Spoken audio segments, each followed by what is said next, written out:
Trent Alexander-Arnold joining Real Madrid, what it means for Liverpool Football Club. I have to talk about this topic because Trent is one of the most exciting, generationally gifted right-backs I've ever seen in my life. And the fact that Liverpool are losing this guy on a free, he's been at the club for 20 years, if you factor in his kind of time as a youth academy player. Losing him for a free is a damning indictment on Liverpool Football Club, I'm afraid. Because ultimately, even if you tie him up for a long-term contract and then you lose him for £50 million, £100 million, whatever that fee is, then that's a different narrative. I think Liverpool fans are a little bit less aggravated, a little bit less angry about the situation. But we have to start off the video talking about Liverpool as an entity. Liverpool as a business, as an organisation, losing one of their prime talents that they've ever produced. I mean, you could run Liverpool Football Club for another 150 years. You might never get a talent as good as Trent from right back in terms of what he provides in terms of assists, his quality on the ball, the moments that he's provided Liverpool from right back. Obviously, that famous corner against Barcelona all those years ago on the Champions League winning run. So as an entity, as an institution, as we talk about football clubs, I think it's criminal that Liverpool are losing Trent Alexander-Arnold on a free to European rivals as well. This isn't like a Saudi Arabian big money play. This isn't a guy at the end of his kind of time, maybe Steven Gerrard going to LA Galaxy in his mid-30s.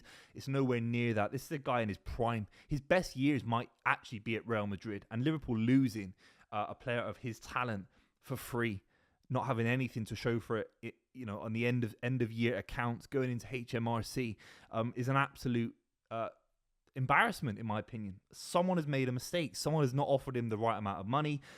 They haven't executed keeping a player of his caliber. So even if he wants to go, you've got some sort of leverage.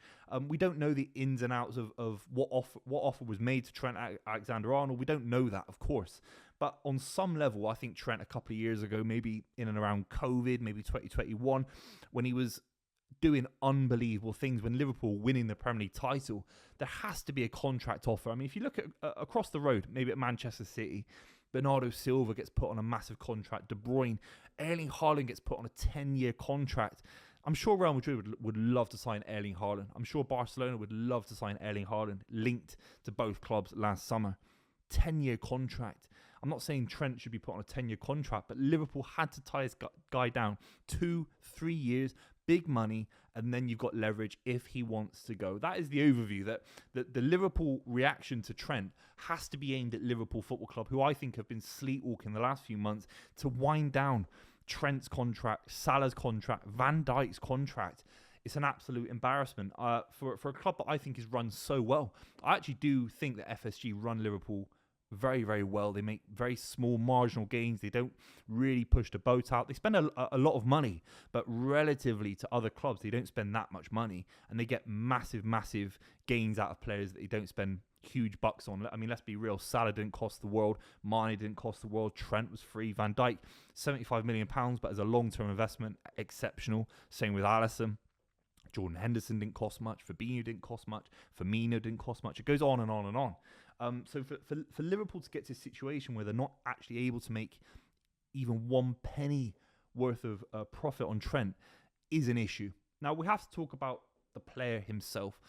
He wants to progress. I think that's his right. I think going to Real Madrid is a progression because in the Premier League, there is a ceiling of what you can do as a defender, in my honest opinion. I think when you go to Spain, I know it's a bit of a generalization, but I think when you go to Spain, you can turn into more of that kind of Roberto Carlos figure. Let's talk about Liverpool on the pitch post-Trent. I think the criticism of Trent's defending is a little bit over the top these days. I think he's made massive, massive improvements in his one-on-one defending. I never felt in the Champions League campaign for Liverpool this season, or even in the last couple of years, that Trent ever got caught out, got any big mistakes against his name. I never felt that.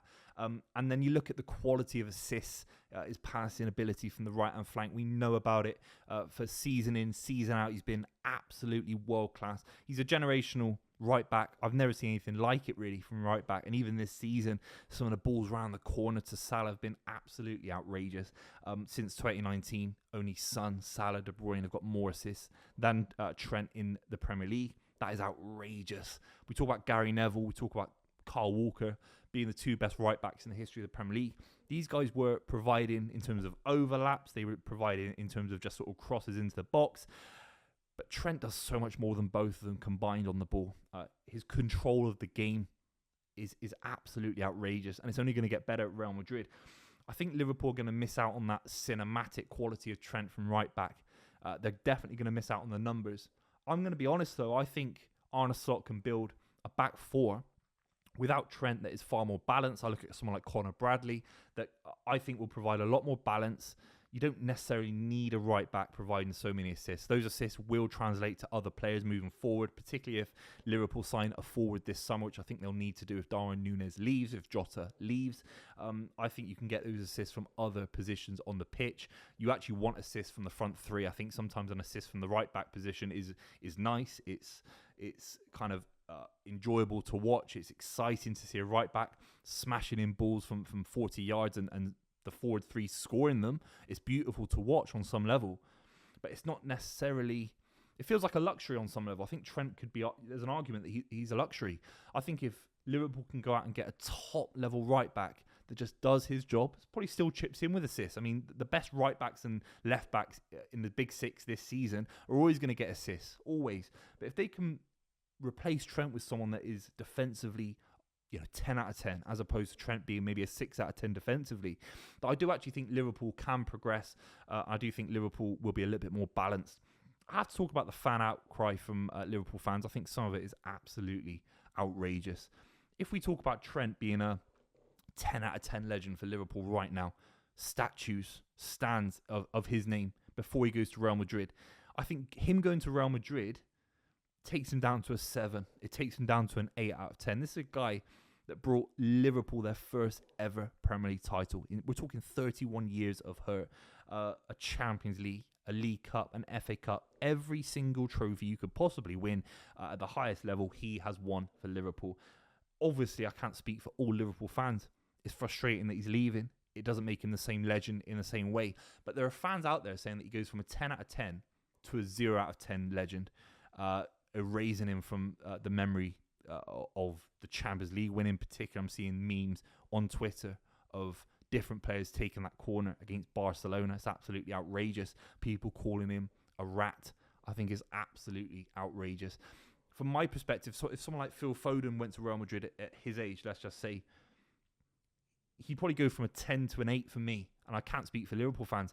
I think Trent's still a 7, an 8 out of 10 legend. Seriously, Michael Owen loses a bit of respect. Steve McManaman loses a little bit of respect because they didn't achieve what they wanted to at Liverpool, but Trent certainly did.